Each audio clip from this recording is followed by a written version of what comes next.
Bonjour à tous et à toutes et merci de votre fidélité à Midi 1 TV Afrique. Vous êtes dans le Talk Afrique, un talk au cours duquel nous allons aborder différents sujets à caractère économique.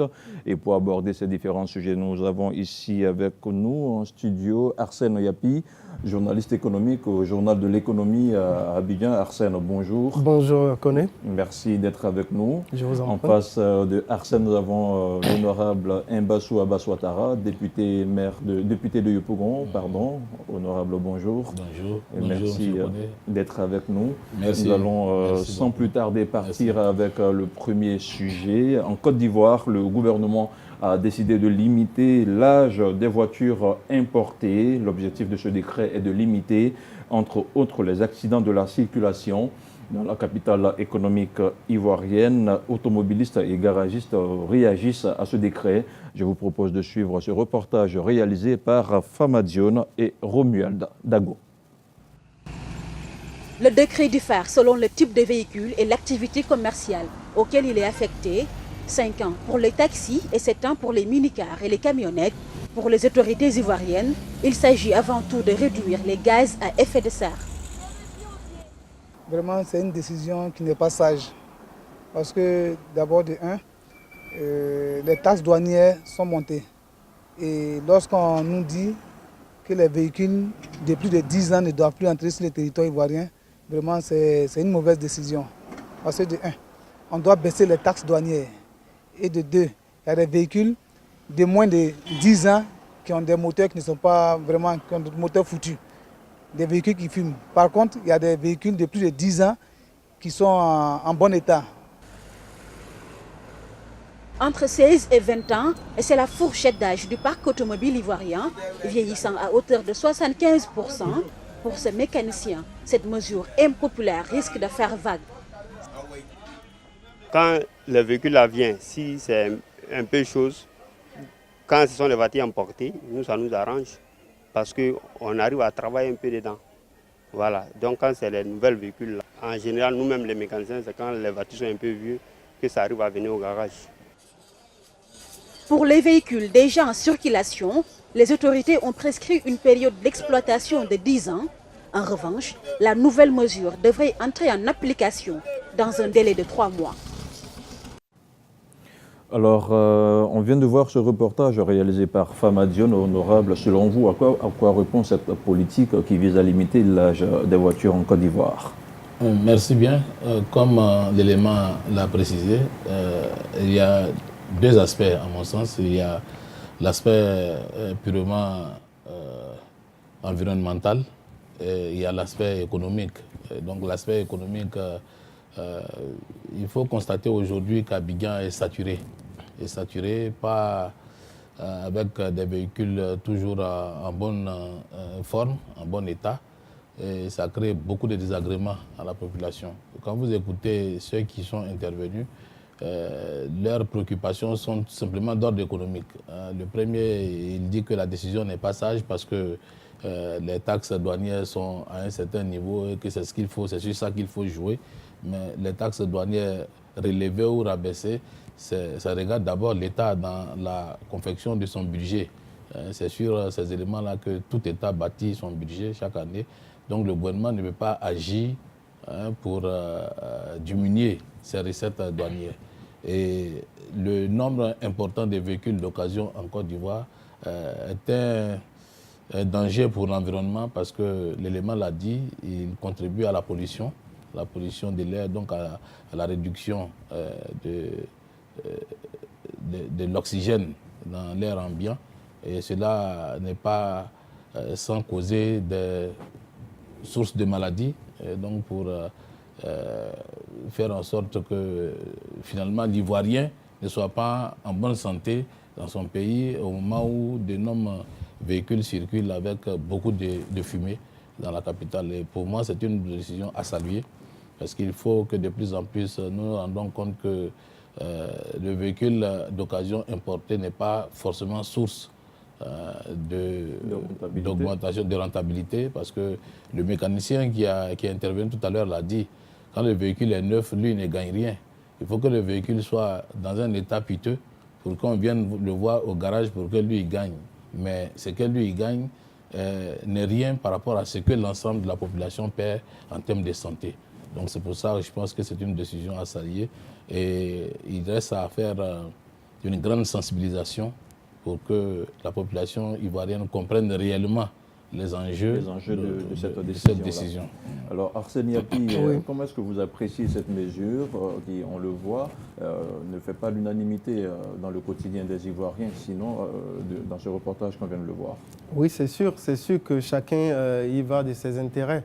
Mais c'est une décision qui, de mon point de vue, est à saluer parce que les raisons que le gouvernement a évoquées pour pouvoir prendre cette mesure, c'est d'abord réduire le nombre d'accidents. Parce que plus les véhicules sont vieux, plus ils causent des accidents. Et le deuxième objectif de cette mesure, c'est de réduire les gaz à effet de serre. Il faut savoir que lors de la COP21 à Paris en 2015, le gouvernement ivoirien s'est engagé à réduire de 28% son émission de gaz à effet de serre d'ici à l'horizon 2030. Donc je pense que ça doit participer de cette volonté d'améliorer l'environnement. Maintenant, il y a beaucoup d'enjeux, donc il y a des réflexions qui, de mon point de vue, qui restent à mener et de sorte à ce que cela ne puisse pas aussi impacter certains aspects importants de l'économie, notamment en termes de recettes budgétaires, en termes d'activités, chauffeurs de taxi ou autres. Donc il y a beaucoup de choses comme ça. Parce justement, est-ce qu'il faut interdire pour interdire? Parce que là, on veut limiter l'âge d'entrée des véhicules usagés en Côte d'Ivoire, mais en retour, qu'est-ce qu'on fait pour soulager ces personnes-là qui vivent de ce business-là, on va dire, en un mot? Oui, je crois que ce n'est pas interdit pour interdire. L'État a, dans sa planification, au niveau du transport, une action de renouvellement du parc auto. Je crois qu'on a vu dernièrement la remise des taxis de bonne qualité, flambant neufs, pour permettre donc aux chauffeurs de mieux exercer leur activité et gagner plus. Parce que si vous devez aller au garage chaque fois que vous faites 10 km, ce que vous avez collecté rentre dans les frais de réparation. Et c'est pour cela que chaque Ivoirien devrait comprendre la portée de cette mesure d'interdiction des véhicules qui ont dépassé un certain âge, qui ne viennent pas encombrer la circulation, provoquer des accidents comme Arsène l'a dit tout à l'heure, et in fine empêcher les opérateurs économiques même d'arriver à temps aux différents rendez-vous. Parce que quand la circulation est bloquée, le préjudice est énorme. Il faut donc, de mon point de vue, aller à beaucoup de sensibilisation. Je pense que c'est très bien réfléchi. Ça procède vraiment à dépolluer l'environnement. C'est une question qui est à l'ordre du jour aujourd'hui dans le monde entier.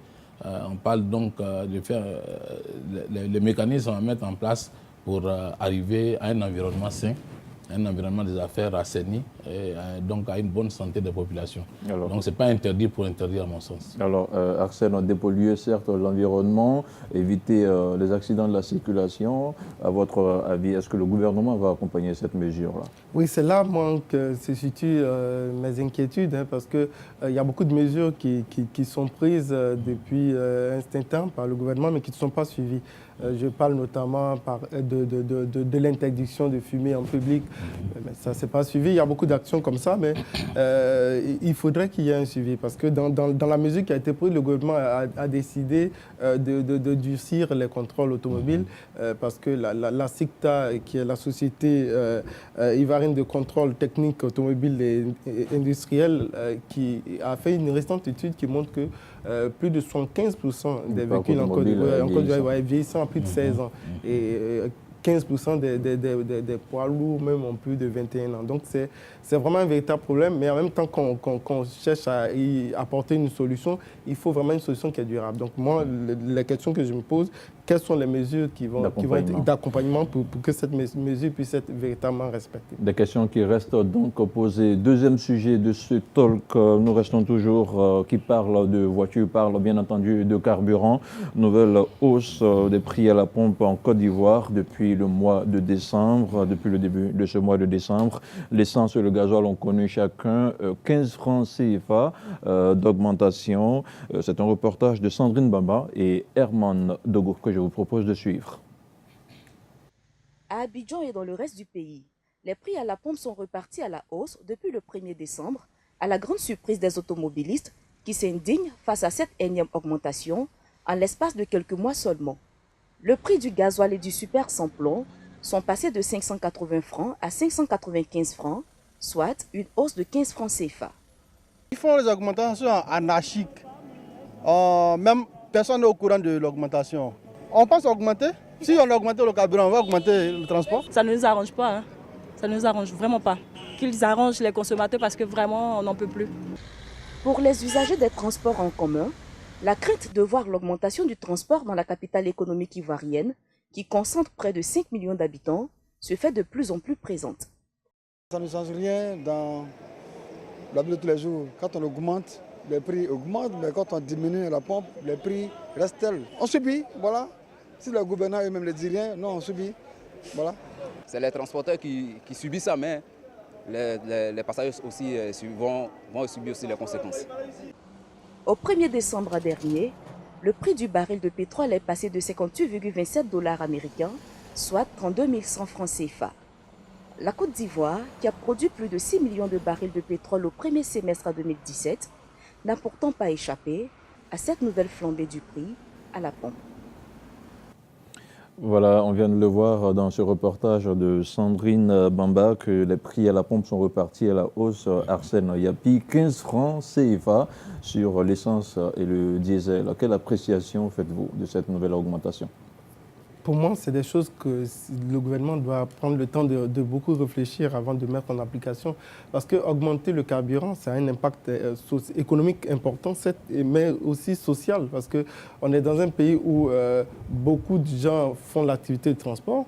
Peut-être que certains auraient peut-être préféré que ça se limite peut-être à l'essence, mais si ça va au super, donc si ça va sur le gasoil qui est beaucoup utilisé par les transporteurs, c'est sûr que ça va impacter leur activité.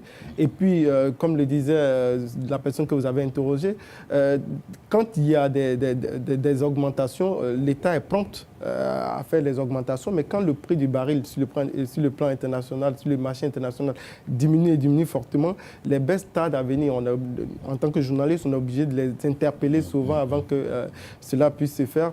Et vraiment, moi, je souhaite que, non seulement parce qu'on a pris le temps d'étudier un peu la structuration des prix, il y a beaucoup de taxes qui sont appliquées aux hydrocarbures en Côte d'Ivoire. Donc, c'est tout ça qui fait que le prix augmente constamment. Donc, moi, je sais que la mesure, elle est prise parce que les prix ont augmenté sur le marché international. Aujourd'hui, on a plus de 60 $ le baril de Brent sur le marché international, c'est vrai, mais ce n'est pas un prix qui est très élevé pour que la mesure puisse être automatique. Moi, je pense que si ce n'est pas des augmentations très importantes sur le marché international, que c'est des petites variations, il devait y avoir des mécanismes de prix qui permettent de pouvoir compenser cela et de sorte à ce que les consommateurs ne puissent pas le sentir.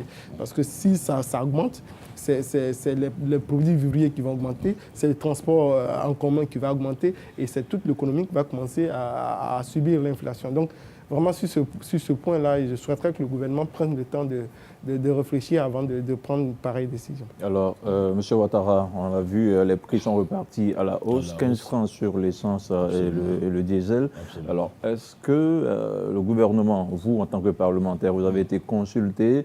Est-ce que vous avez fait cas des différents soucis que rencontrent les populations face notamment à l'augmentation du prix du transport avant que ces différents prix-là soient appliqués? Parce qu'on vient de le voir dans le reportage, les usagers ne sont pas informés, ils sont pris au dépourvu et naturellement, ça attire leur colère. Oui, non, en matière de fixation donc, des prix, comme Arsène l'a dit, il y a un mécanisme qui est en place avec le gouvernement.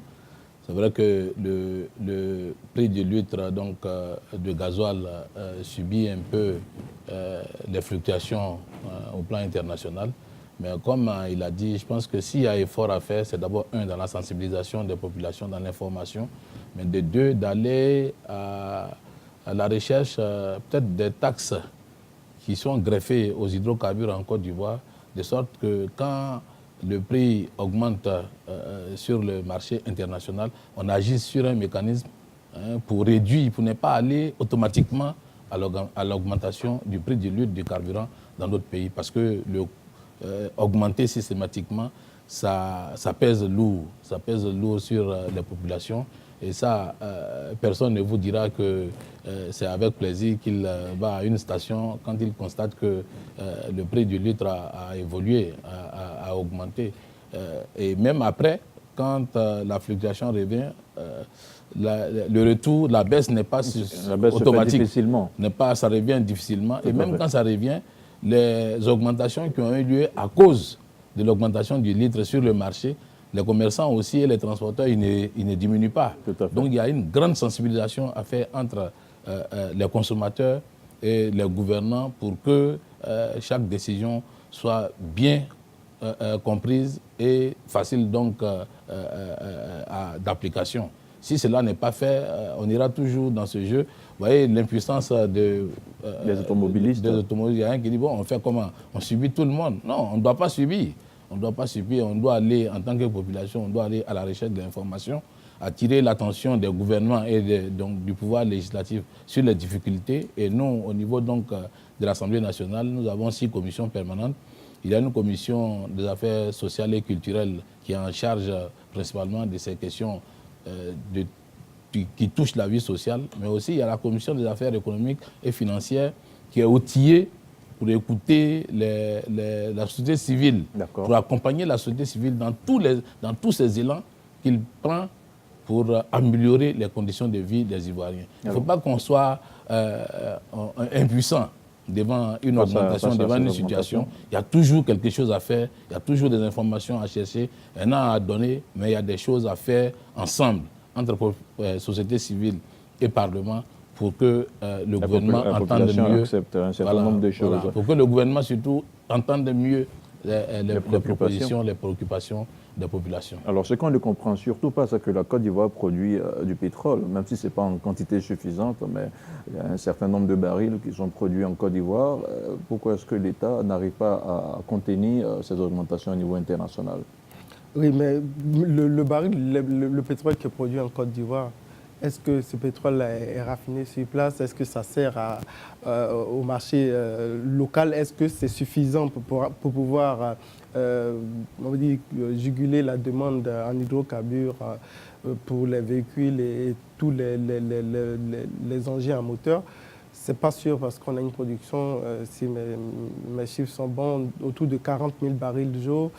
Ce n'est pas encore, de mon point de vue, très suffisant pour pouvoir prendre en compte toute la demande. Donc il y a forcément le fait qu'on va subir les prix à l'international parce que notre production n'est pas encore suffisamment importante. Mais je pense que sur place, il y a des mesures qui peuvent être prises par le gouvernement pour soulager les populations parce que ce sont elles qui sont les premières à être touchées par ces augmentations-là, de sorte à ce qu'elles ne soient pas systématiques. Moi, je pense à un mécanisme de stabilisation des prix comme ça se fait dans d'autres filières, de sorte à ce qu'il y ait des arbitrages qui puissent être faits à tout moment pour que les populations ne puissent pas subir ces hausses et deux fois ces hausses qui sont faites dans une discrétion totale. Voilà. Et donc, ce n'est pas vraiment intéressant. Même si ça devrait être fait, il faudrait que les gens soient informés, qu'il y ait des discussions préalables pour que les populations sentent l'intérêt de pouvoir peut-être... les différentes mesures qui sont adoptées. Oui. D'accord. Alors, la communauté économique des États d'Afrique de l'Ouest, la CEDEAO, envisage revoir à la hausse les taxes sur le tabac, une mesure qui devrait servir à augmenter les revenus des différents États membres de la CEDEAO, bien entendu, et de réduire la consommation dans la région. Je vous propose de suivre ce reportage de Sandrine Bamba et Herman Dogo. Augmenter les droits d'assises sur le tabac afin d'accroître les revenus des États et réduire la consommation dans la région. C'est l'une des résolutions qu'envisage la CEDEAO en 2018. En Côte d'Ivoire, où l'on enregistre un taux de prévalence du tabagisme de 13%, avec plus de 5 000 décès par an dus à la consommation du tabac, l'annonce de la mesure suscite des réactions mitigées. Ce n'est pas vraiment en augmentant la taxe, parce que l'entreprise ne va pas réduire sa production. Elle trouvera toujours les moyens d'augmenter sa production et augmenter le coût du tabac. En fait aussi, ça va augmenter beaucoup d'hommes aussi de fumer ce qui est moins cher, comme la drogue aussi. En revanche, le milieu médical applaudit l'initiative de l'instance sous-régionale. Selon ce médecin généraliste, les retombées de cette mesure doivent servir pour le bien-être du fumeur en particulier et contribuer à la santé de la population en général. Augmenter le revenu des États, c'est bon. Juste que notre souhait en tant que médecin, c'est que si les recettes augmentent par cette mesure, nous souhaiterions que ce soit utilisé pour le bien-être des populations et traiter ceux qui sont déjà atteints du cancer, par exemple. Depuis l'annonce de la mesure, il est devenu impossible de rencontrer les industriels du tabac pour aborder le sujet. Nos différents appels sont également restés sans suite. Les revenus provenant de la taxation du tabac pourraient venir ainsi compenser la réduction des recettes publiques engendrée par la baisse des droits de douane. La mesure, qui a fait l'objet de discussions lors de la récente réunion des ministres des Finances de la CEDEAO, qui s'est tenue le 24 novembre dernier à Abuja, n'est pas encore en vigueur. Voilà, c'était le troisième et dernier élément de notre entretien aujourd'hui dans le cadre du Talk Afrique sur Médien TV Afrique. Alors, M. Ouattara, vous venez de le voir, le tabac fait d'énormes dégâts. La CEDEAO envisage de revoir la hausse de certaines taxes sur le produit. Pensez-vous que l'organisation sous-régionale puisse arriver à ses fins? Je le souhaite de tout cœur parce que le tabagisme aujourd'hui est un fléau, est la première cause donc, de mortalité qu'on peut éviter, et qu'on doit pouvoir éviter. Parce que l'élément l'a dit, si vous enregistrez 5000 morts par an en Côte d'Ivoire du fait du tabac, ça veut dire qu'en 6 ans, vous tuez l'équivalent d'un stade où Boigny plein, qui fait 35 000 personnes quand c'est plein. Donc, imaginez un peu les dégâts causés par le tabagisme. Quand vous prenez chaque année ce que l'État met en place comme fonds pour juguler donc, le tabagisme en Côte d'Ivoire, vous allez autour de 25 à 30 milliards de francs, souvent plus. Il y a des années où ça va plus que ça, alors que ces 30 milliards auraient pu servir à faire autre chose. Donc c'est une mesure qui, pour nous, est la bienvenue. Il faut que nos États se donnent les moyens et nos États, je pense que nos États arriveront à le faire parce que si nous prenons l'exemple de la Côte d'Ivoire, il y a déjà 4 taxes qui frappent le tabac.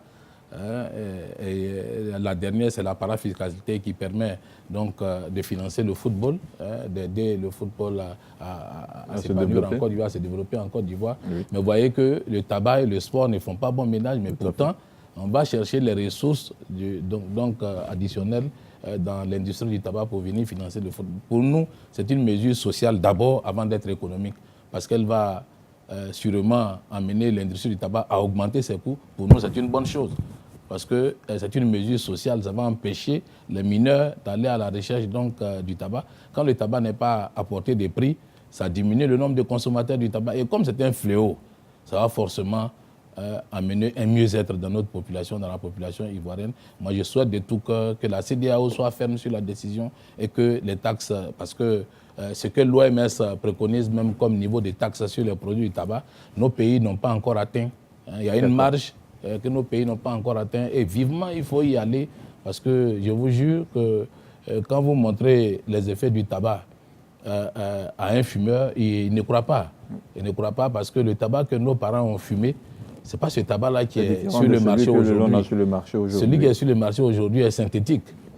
Il contient au moins pour chaque tige 0,0 g de goudron, en dehors de d'autres produits qui sont introduits. Nous avons un peu étudié la question, comme je vous l'ai dit, parce que nous avions pour ambition de prendre une législation en matière de régulation donc, du phénomène du tabac dans notre pays. Il n'en existe pas. Il n'y a que le décret. Il y a beaucoup à dire sur le sujet. Il y a beaucoup à dire sur le sujet. Beaucoup à dire sur le sujet. Alors, et je salue donc la mesure de la CEDEAO. Très bien. Merci, M. Ouattara. Arsène, on a dit dans le reportage que cette taxe servirait à augmenter les revenus des différents États membres. Expliquez-nous comment et en une minute, très rapidement. Ce que moi je sais, d'abord, c'est un plaidoyer. C'est une étude qui a été faite par le Consortium pour la recherche économique et sociale. C'est centre de recherche qui est basé à Dakar au Sénégal, de sorte à ce que les pays de l'espace UEMOA et l'espace CEDEAO puissent harmoniser les taxes sur le tabac. Parce que de façon générale, en Europe, la taxation sur le tabac est autour de 60%. Dans notre zone, autour de 30%. Donc il y a une grande marge et ce qui encourage encore beaucoup de personnes à aller à fumer et tout ça. Et donc, parce que les impacts sur la santé sont véritablement énormes. Donc, c'est quelque chose de salutaire. Et déjà, le gouvernement ivoirien, même s'il n'a pas légiféré encore sur la question, a décidé d'augmenter les droits d'assises sur le tabac. En 2015, dans l'année fiscale que nous avons étudiée, les droits d'assises sur le tabac sont passés de 23% à 25%. Et puis des taxations au prix. Quand le prix de la cartouche est en dessous de 15 000 francs, on est à 25% des taxes. Mais quand ça dépasse 15 000 francs, on va jusqu'à 35%. Je pense que c'est des choses qui sont à saluer. Donc salutaire. Oui, mais ce que je voulais souligner avant de terminer, c'est qu'il faudrait que ces taxes-là servent véritablement à financer les investissements dans le domaine de la santé. Parce que la prise en charge des malades du tabac, qui fument du tabac coûte très cher. Donc il faudrait que cet argent puisse aller pour que ça puisse améliorer la santé des populations. Messieurs, merci beaucoup Arsène Yapi, journaliste au journal de l'économie. Honorable Mbassou Abassouattara, député de Yopougon, merci à vous d'être venu également. Voilà qui referme ce Talk Afrique sur Média TV, Afrique en Côte d'Ivoire. Merci à vous tous qui l'avez suivi. L'information se poursuit sur notre chaîne.